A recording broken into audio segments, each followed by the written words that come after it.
a busy weekend for travel. Good morning, Mariah. Live, KVRR local news at 7 is on right now. An arrest after a teen is shot and killed in South Fargo, but police are not done yet looking for answers this morning. Remembering George Floyd 3 years after the murder that rocked the world, we take you to a memorial at the place where it happened. We break down a busy legislative session in Minnesota. State senators from both sides of the aisle sit down with us together, live in studio. And we also break down a busy travel weekend for the unofficial kickoff of summer. Live, KVRR local news at 7 is on right now. Good morning. It's just after 7 a.m. Thank you so much for joining us for your only local news from 7 to 9 a.m. I'm Adam Ladwig. Happy kickoff to the unofficial start to summer, Memorial Day weekend.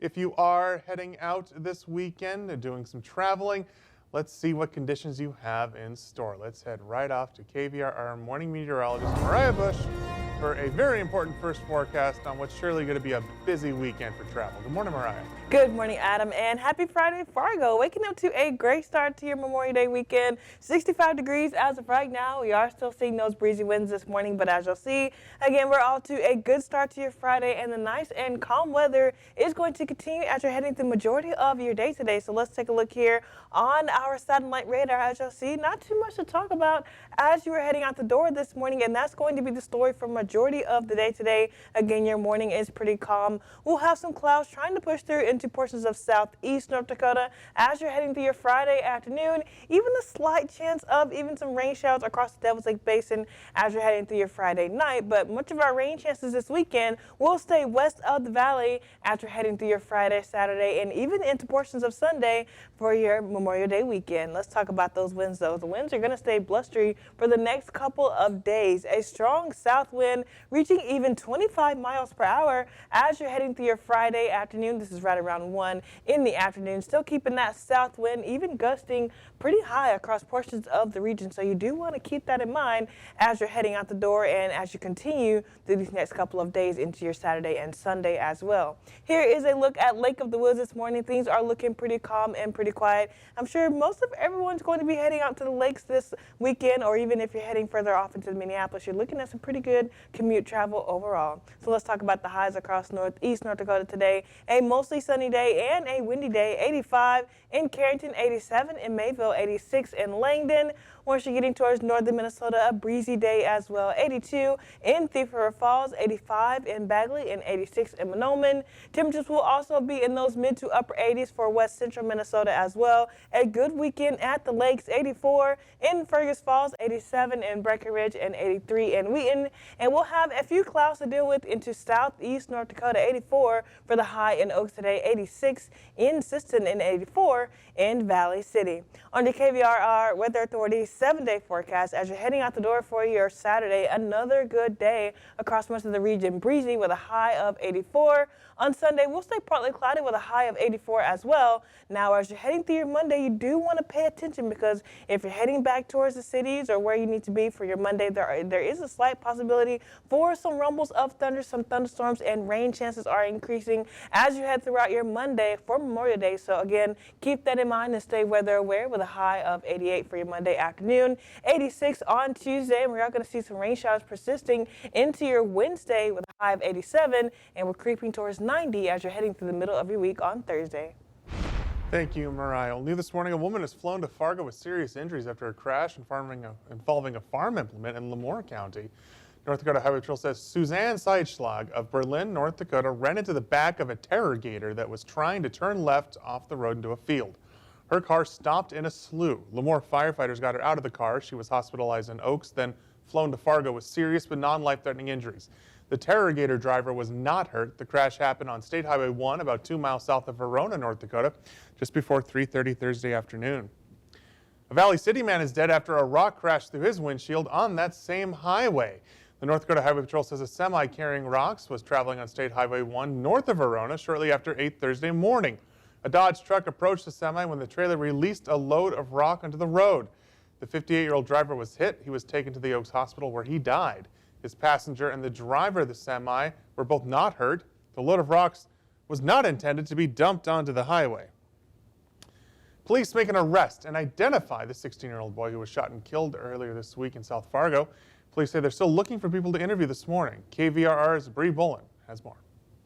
There has been an update on a devastating event that occurred earlier this week in South Fargo. After a press conference today, police confirmed the victim to be 16-year-old James Moore of West Fargo. We're working with the state's attorney's office in terms of charges and additional investigation. There are still other pieces that are active and ongoing relative to other folks who were there during this incident.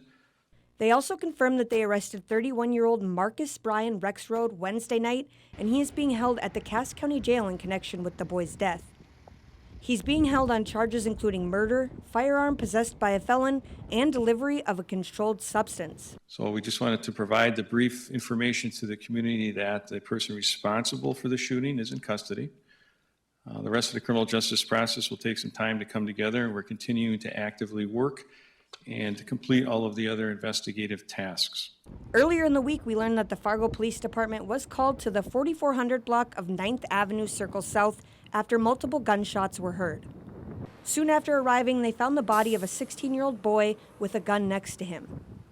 Fargo Police Department reported an altercation took place and those involved ran from the area. We're still looking for other people who were there. So no, is there a broad risk to the public? No. These individuals, while they may not have had a deep relationship, did know each other. We found out today at the press conference that there were multiple shots fired and that there were 2 firearms recovered from the scene. This is still an ongoing investigation, so it was hard for police to answer any further questions regarding the case. Police do say that people have been willing to come forward with information. However, they are still looking for several people to interview who were there at the time of the shooting. Bree Boland, KVRR Local News. If you have any information regarding the case, you are asked to contact Fargo Police. And Fargo Police are also asking for help this morning identifying a man found in a retention pond on Monday. Police found the body in the 100 block of 36th Street South near Main Avenue east of I-29. Police say the man was black, approximately 6 feet tall, 230 pounds, around 30 to 40 years old. The death does not appear suspicious. Police don't know how long the man's body was in the pond, but they say it was more than a day. A GoFundMe account is set up this morning for a rural Fort Pierre family who lost 3 family members and their home in an explosion.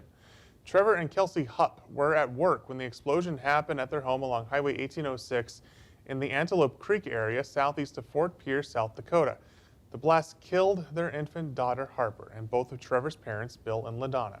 Their sons, 5-year-old Miles and 3-year-old Royce, were airlifted to a burn unit in Minnesota. The blast completely leveled their home.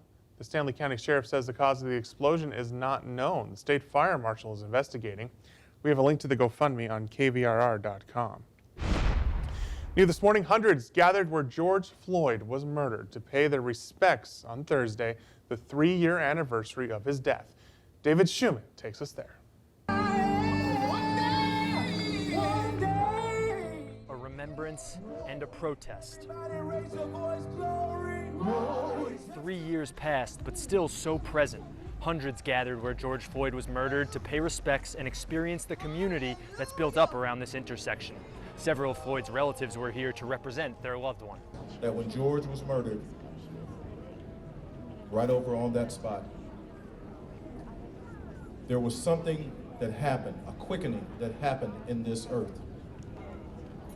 And it caused all of us, all mankind, to recognize that we're all one. Since Floyd's murder, a new chief has taken over the Minneapolis police who, Attorney General Keith Ellison noted this week, came from a department that managed to transform itself for the better. A symbolic step came Thursday morning when the Minneapolis City Council passed a resolution honoring victims of police brutality. Our goal is to really set the stage for Minneapolis to lead this nation to end lynchings in America. That's why George Floyd Square still stands as a protest. Floyd's family has spent these years advocating for better policing too. It was that day that the world's eyes opened. Thank God for Darnella Frazier for having the strength to stand there and record that incident, because without Darnella Frazier, we wouldn't be where we are today, and we do have a chance now. That recording helped convict the 4 officers involved in Floyd's murder. Well, push by lawmakers in some states to fill worker shortages with children as child welfare advocates concerned. Lawmakers in several states, including Wisconsin and Ohio, are supporting legislation to loosen child labor laws in order to fill job vacancies. Children as young as 14 could work in more hazardous jobs, work later on school nights, and even serve alcohol in bars and restaurants if these lawmakers get their way. Child welfare advocates say such moves could prove disastrous and endanger children. The new state law grants nearly all Minnesota workers paid medical and family care leave. Esme Murphy breaks down how it works. There were cheers as Governor Tim Walz signed one of the most impactful bills to come out of the jam-packed legislative session, paid family and medical leave. Some lawmakers have worked on the issue for more than a decade. Paid family and medical leave benefits every single person in this state. We thought we'd answer some of the many questions that people have. First, when does this bill become effective? January 1st, 2026. Who does this bill cover? Nearly all private and governmental workers, both full-time and part-time. What does this bill provide? Well, it provides 12 weeks of medical leave, including for a pregnancy. It provides 12 weeks of caregiver leave. It provides 12 weeks of parental leave. It provides 12 weeks of safety leave for anyone experiencing something like domestic violence. And it provides 12 weeks of deployment leave for anyone dealing with the deployment of a loved one. How much will I be paid? Lowest earners will get 90% of their weekly salary. Highest earners will get about 55% of their weekly salary. How much will I pay in? Well, starting in January of 2016, workers that earn about $50,000 a year will pay just about $4.33 a week. Workers that earn $100,000 a week will pay about $8.65 a week. Who would oversee and pay my benefits? The state of Minnesota through a new state insurance program.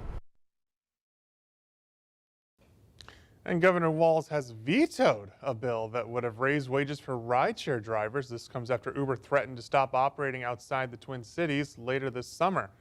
Alan Henry reports. We owe it to these drivers, we owe it to the riders, we owe it to the folks who use this service to get this right. But Governor Walz says the rideshare bill passed on Sunday wasn't right for Minnesota. The governor's veto, his first ever, came just hours after Uber threatened to cease operations outside the Twin Cities metro if he signed it. The governor says that was one factor, but not the only one in his decision. Dakota County had concerns about this because folks who need to receive services and go to appointments use Uber and are reimbursed through the county. So it does matter to me what they say. That's why I want them at the table in a transparent manner, working with drivers, working with riders, working with disability community to find a working solution that's good for all of us. As Governor Walz signed a different bill Thursday afternoon, members of the Minnesota Uber and Lyft Drivers Association were at the Capitol, pushing for the governor to sign their bill too, eventually leaving in disappointment. They declined to talk to us on camera, but said on Twitter, quote, "It is surprising that Governor Walz sides with corporates over poor drivers who campaigned and voted for him like he would be their savior." I tell them I understand their disappointment, understand their frustrations, but I hope they know I'm with them on their cause. This just wasn't the vehicle to get it done. Alongside the veto, the governor issued an executive order establishing a committee to bring all parties together in hopes of bringing a better bill to the floor for the next session. Given a little bit of time here and bringing folks to the table, we can get this right, and I think it can be a template for the rest of the country. So it was the right decision. Well, coming up, Fargo's airport is preparing for a major renovation, and they want to reassure travelers that means more parking too.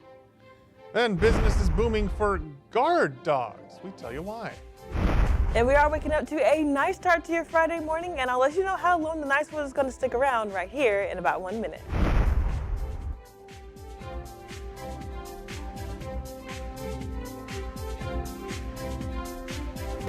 You're watching KVRR Local News, where local news comes first.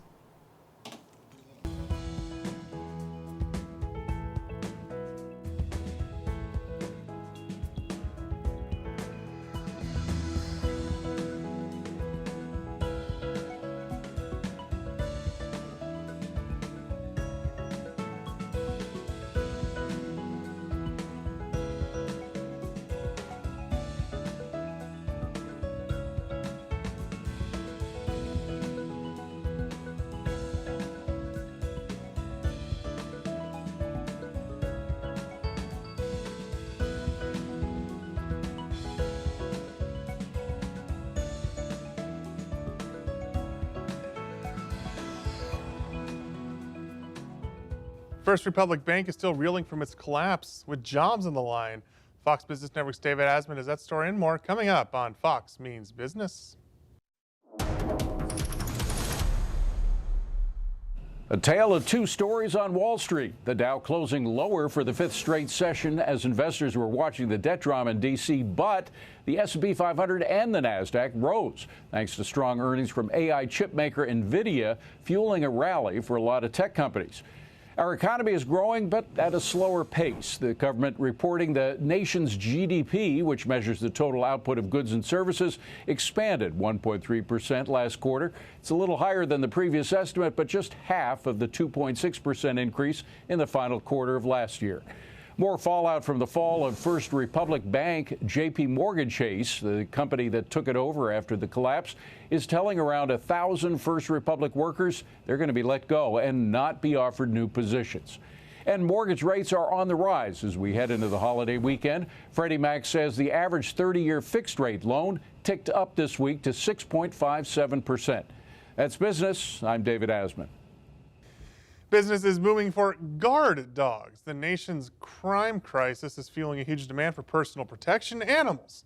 Fox News national correspondent William Lajeunesse takes a look.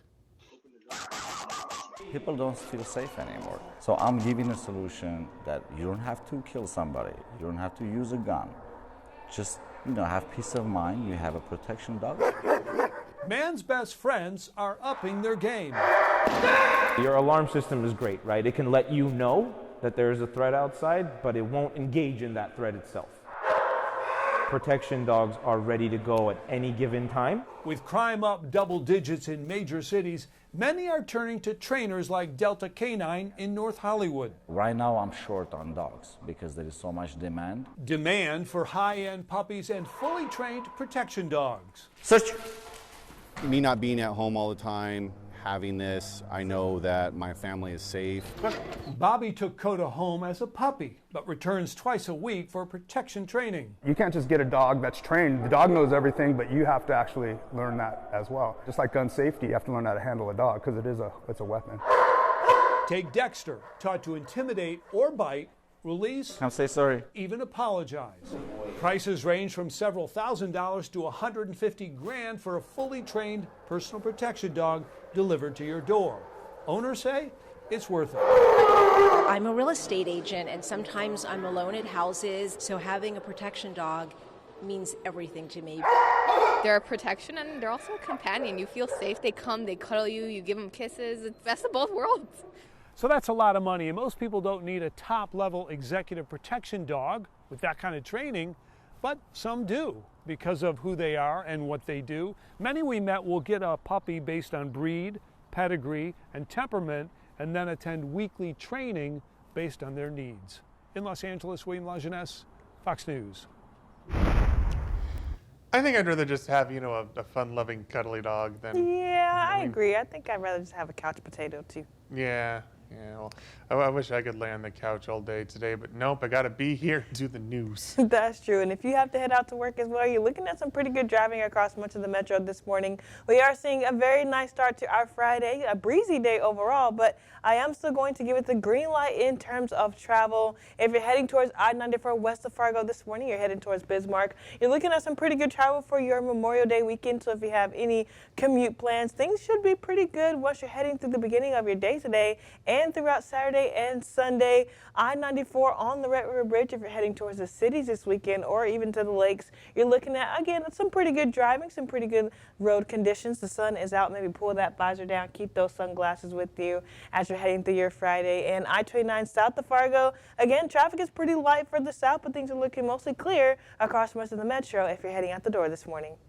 Okay, I'm heading out today to central Minnesota. Is it going to be nice in that part of the state?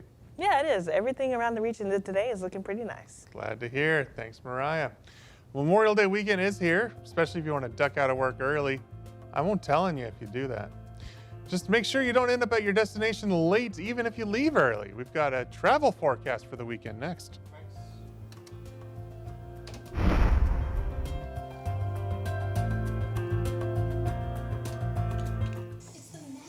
10 seconds.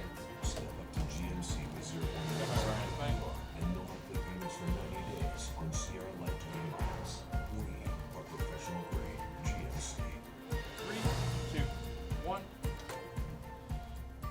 Good morning, Valley City. It is currently 7:35, and you're waking up this morning with temperatures in the lower 60s, 63 degrees as of right now, and the winds are mostly going to be from the south, right around 13 miles per hour. But waking up to a beautiful start to our Friday, our Memorial Day weekend. So let's take a look here on the satellite radar. As you'll see, things are off to a pretty calm start for much of the region, except once you're getting further south towards areas of looks like Nebraska. They are dealing with some rain showers, even possibility of some storms. That heavier rain pattern there looks like maybe they could be getting some heavy downpours further south. But as you're heading through your neck of the woods today, you're looking at a pretty calm and a nice beginning to your Friday. The morning's looking mostly clear. We'll have some clouds trying to build in from the south as we head throughout our day today. But overall, still a nice day, especially once you're getting towards areas of Minnesota. Some clouds stretching across the Devil's Lake Basin tonight just after 11. There is a slight chance for some rain showers across the Devil's Lake Basin as we're heading through your Friday and Saturday. But once you're getting further east into Minnesota, mostly through Lakes Country as well,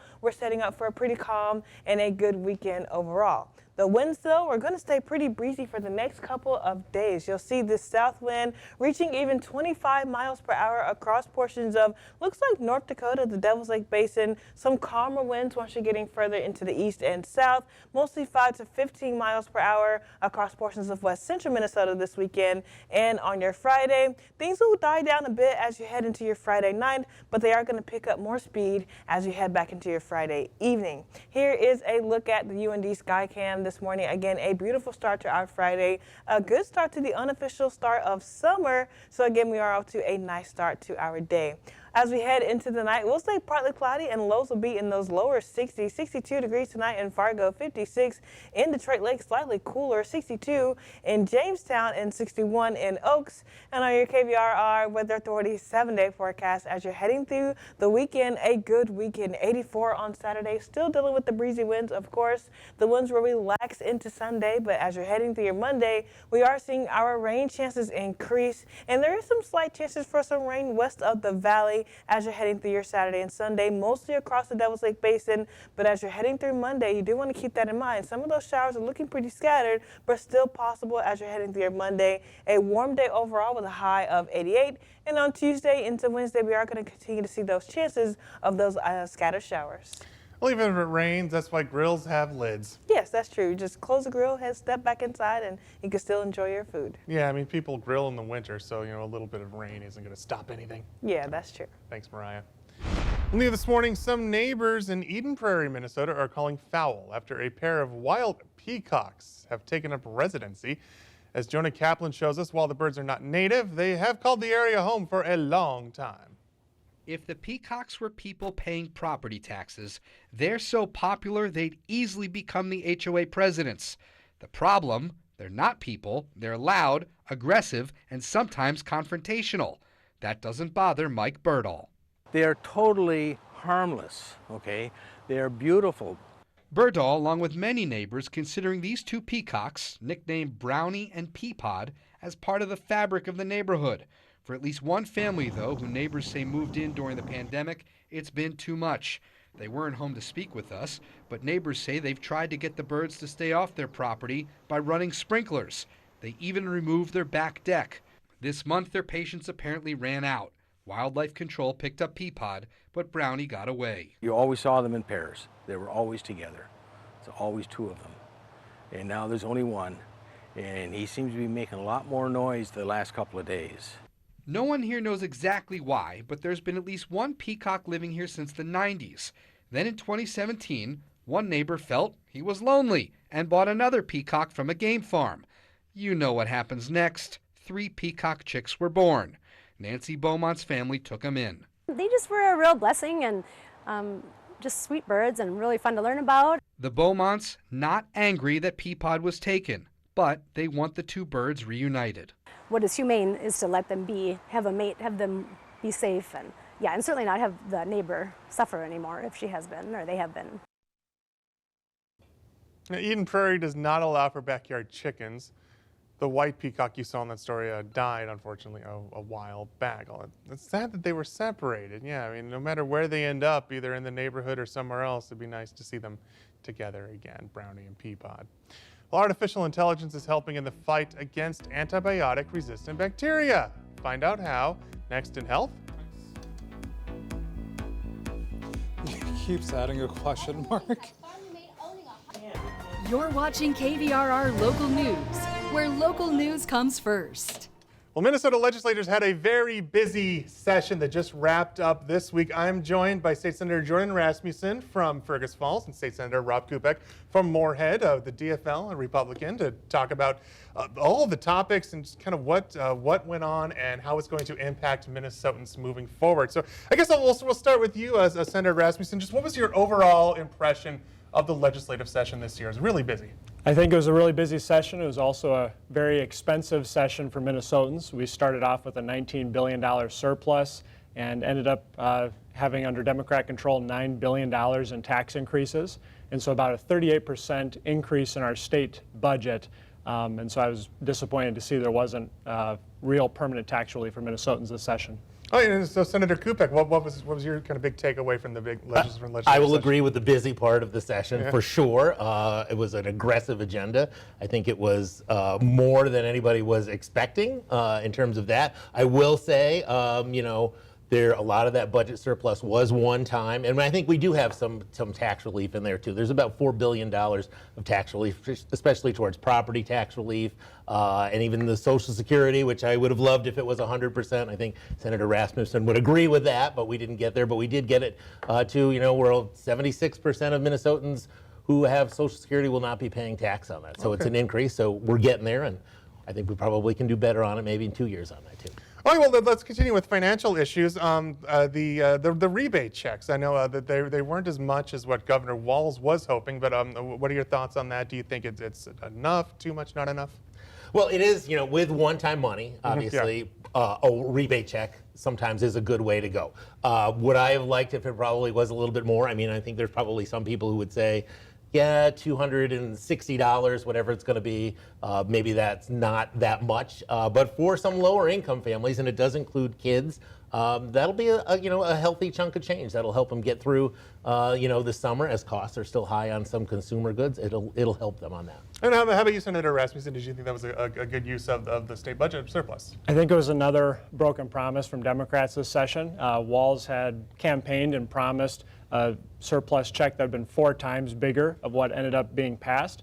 We also had a number of Democrats who campaigned on the full exemption of Social Security. That unfortunately didn't take place, but we did see a number of tax increases, including increase in tab fees and an automatic increase in the gas tax. That's going to continue costing Minnesotans here going forward. All right, and then let's go into some other big issues. I know one of them, gun control, the red flag law. I know that debate went well into the night, into the next morning when it happened. So what was your thought on the red flag law? It passed the Senate by just a single vote. I think unfortunately we saw Democrats with their public safety bill really letting criminals get out early while having laws that infringe on gun owners' rights and goes after law-abiding citizens. So, for example, as a part of that public safety bill, there was early release eligibility granted to thousands of people incarcerated, including violent criminals. Yet we have the red flag laws and background check restrictions that will go after law-abiding Minnesotans.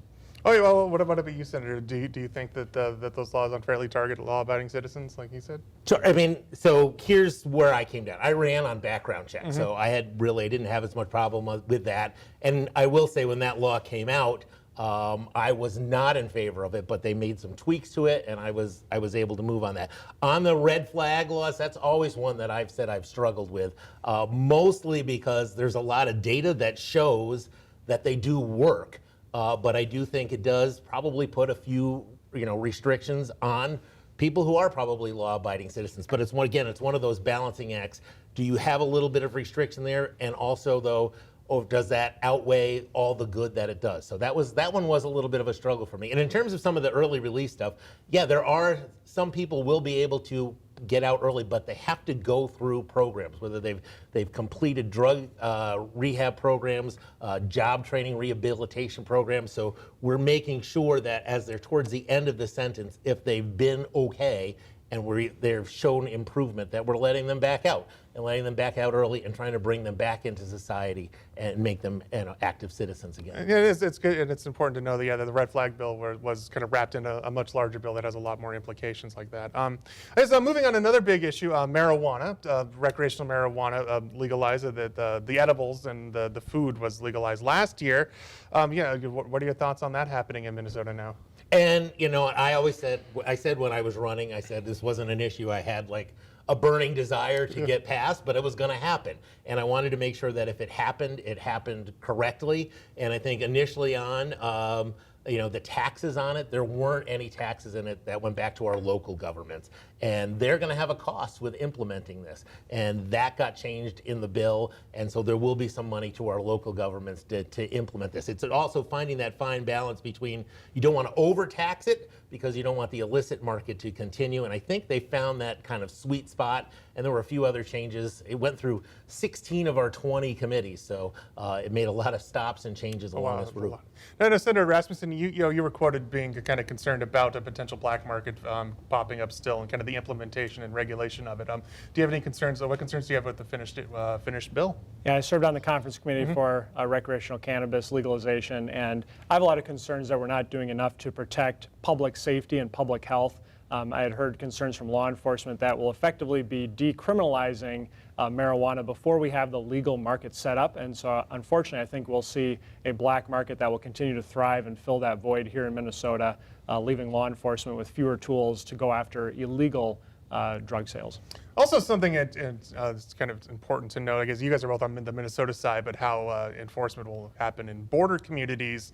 We have Fargo, we have Wahpeton, Breckenridge in your district but I don't know if that's something that you guys really have much kind of say over since you're on the Minnesota side.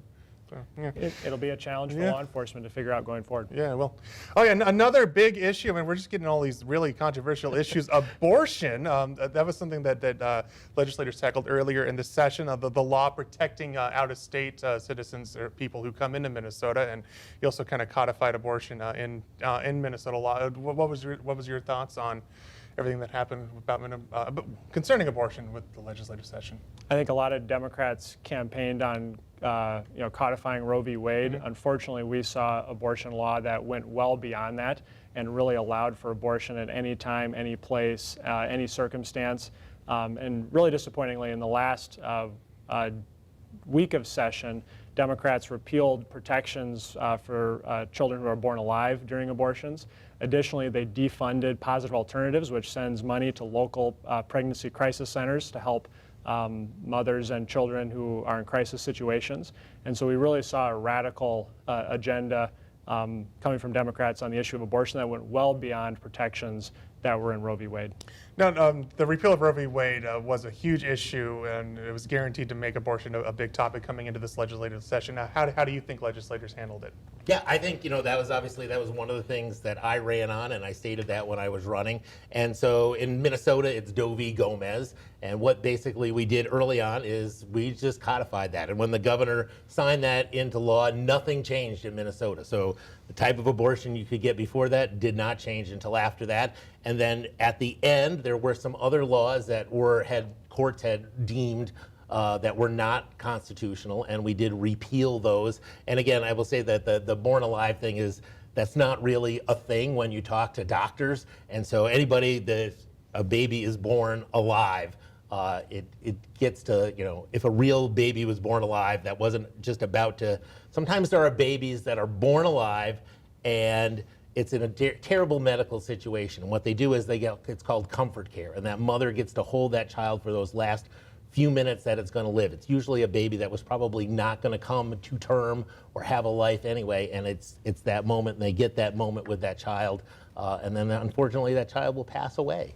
And it's a sad moment, and it's one of those things where I don't think the government should be stepping in between a doctor and a parent and that decision.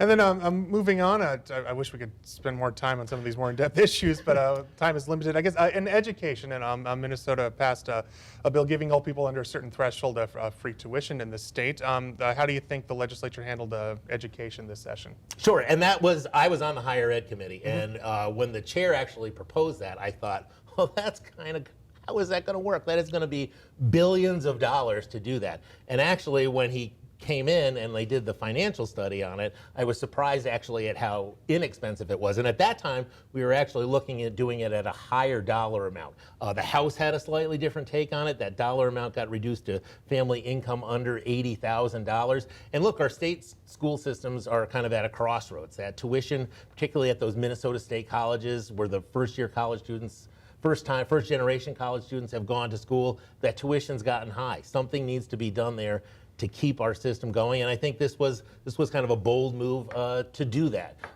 And we put a tuition cap on too, so that schools can't just go, hey, we're going to raise the price up and bring it in. So I think it's a win-win for students and for our system. How do you think the issue of higher education was handled in the free college tuition for certain students?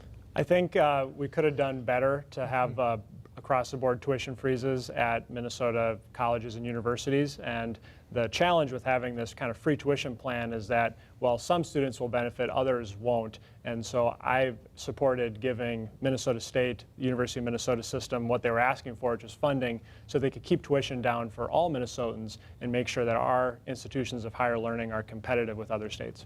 All right, well, thank you. We've gone on for at least 10 minutes. I know you guys have got to be really tired after a crazy session that ended this week, so thank you so much for your time. I really appreciate Senator Rasmusson and Senator Kupec, and we'll post that whole interview on our website, KVRR.com, because I'm sure people watching weren't able to get every single detail, but you'll be able to watch it online and get kind of a good overview of what happened during a very busy legislative session. And we're back with another check of the weather after the break.